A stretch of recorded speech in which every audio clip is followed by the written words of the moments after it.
নমস্কার বন্ধুরা, OliFoodে আপনাদের স্বাগত জানাই। চলে এসেছি নদীর পাড়ে পানা ফুল নিতে। আজকে এই পানা ফুল দিয়ে দারুণ একটা রেসিপি বানাবো। আপনারা পুরো ভিডিওটা প্রথম থেকে শেষ পর্যন্ত দেখবেন। চলুন পানা ফুল তুলে নিই। এখন সকাল 5:30 বাজে। আমি চলে এসেছি নদীর পাড়ে। এটা জলঙ্গি নদী। আপনারা দেখতে পাচ্ছেন কত ছোট ছোট নৌকো, সব জেলে ভাইরা সব মাছ ধরে এখানে নৌকো দাঁড় করিয়েছে আর মাছগুলো নিয়ে তারপরে এখন হাটে যাবে। এই দেখুন কত সুন্দর পানা ফুল হয়েছে। এগুলো এখনও ফোটেনি, সূর্য উঠবে আর আস্তে আস্তে এগুলো ফুটবে। আমি এই ফুলগুলো তুলে নেব। একটু আগে বন্ধুরা আমি সাপের তাড়া খেয়ে ছুটে ওপরের দিকে উঠে গেছি, কারণ এত সকালে এখনও চারিদিকে মানুষজন তেমন নেই। তো আমাকে একটা সাপে তাড়া করেছিল। যেখানে বেশি ফুল সেখানে আমি যেতে পারিনি, এখানে অল্প অল্প ফুল আছে পানা ফুল, সেখান থেকেই আমি তুলে নেব।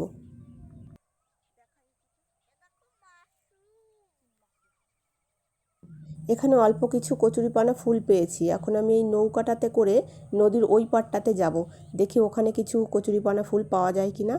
নৌকো টাল খাচ্ছে, উঠতে ভয় লাগছে। আস্তে আস্তে ধরে ধরে ওপরের দিকে যাচ্ছি।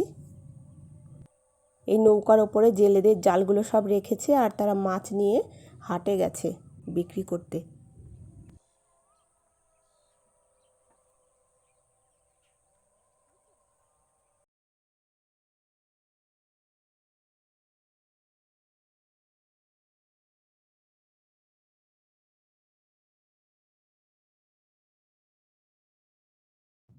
আমি বসে পড়েছি নৌকোতে।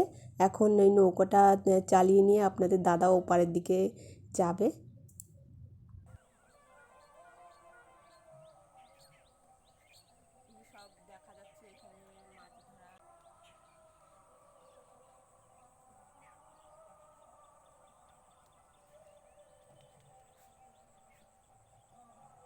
নদীর ওই পাড়টা গিয়েও লাভ হলো না, ওখানে বেশি একটা ভালো ফুল নেই।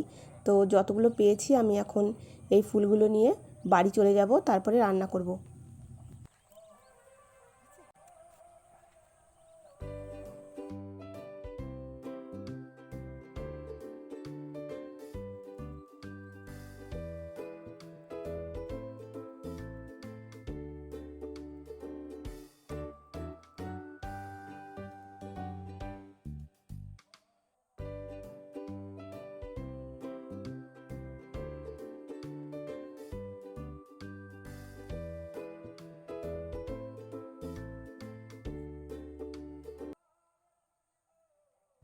মুসুরির ডাল আমি 2 ঘন্টা মতন ভিজিয়ে রেখেছিলাম, তার আগে ভালো করে ধুয়ে নিয়েছি। এবার জলটা ফেলে দেব আর তারপরে বেটে নেব।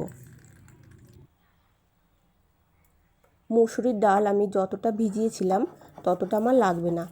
আমি এখানে পরিমাণ মতন মুসুরির ডাল নিয়ে তারপরে বেটে নেব। ডাল বাটা হয়ে গেছে আমার, এক জায়গায় গুছিয়ে নেব। আর ছোট্ট এক টুকরো আদার খোসা ছাড়িয়ে নিয়েছি। এটা আমি ভালো করে বেটে এই বেটে রাখা ডালের সঙ্গে একসাথে মিশিয়ে দেব, তারপরে একটা বাটিতে তুলে নেব। কচুরিপানা ফুল, যে ফুলগুলো আমি একটু আগে সাপের তাড়া খেয়ে তুলে আনলাম। এই দেখুন ফুলগুলো, এই যে মাঝখানে এই যে শীষের মতন আছে, এটা ফেলে দিয়ে তারপরে ফুলগুলো এইভাবে ছিঁড়ে নেব।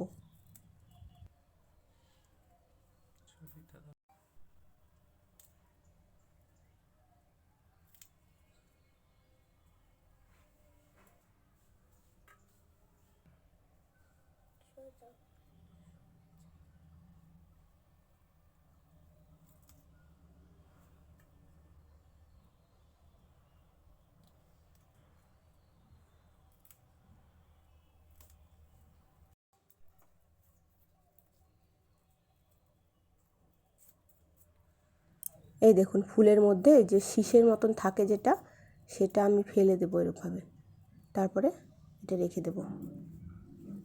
প্রত্যেকটা ফুলে এই যে কালারটা ময়ূরের পেখমের মতন দেখতে, প্রত্যেকটা ফুলে এক একটা করে এরকম আছে, বেশ দেখতে কিন্তু সুন্দর লাগে।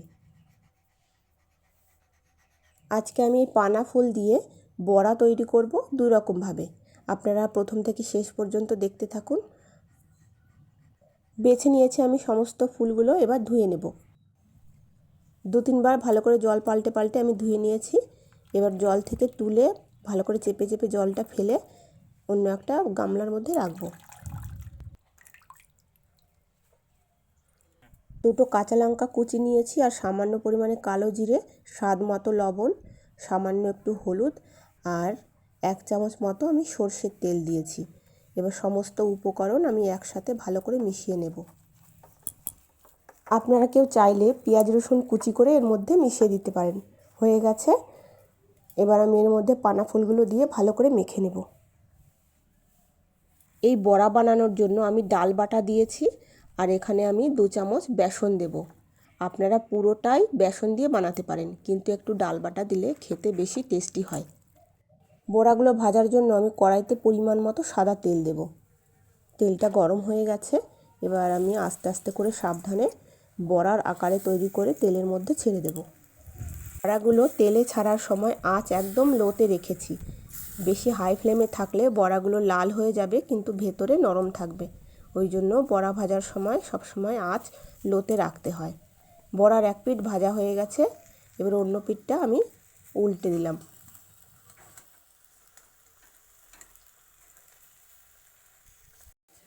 দেখুন বন্ধুরা, কি সুন্দর দেখতে হয়েছে বড়াগুলো। বড়াগুলো আমি সুন্দর করে ভেজে নিয়েছি। এবার নামিয়ে নেব।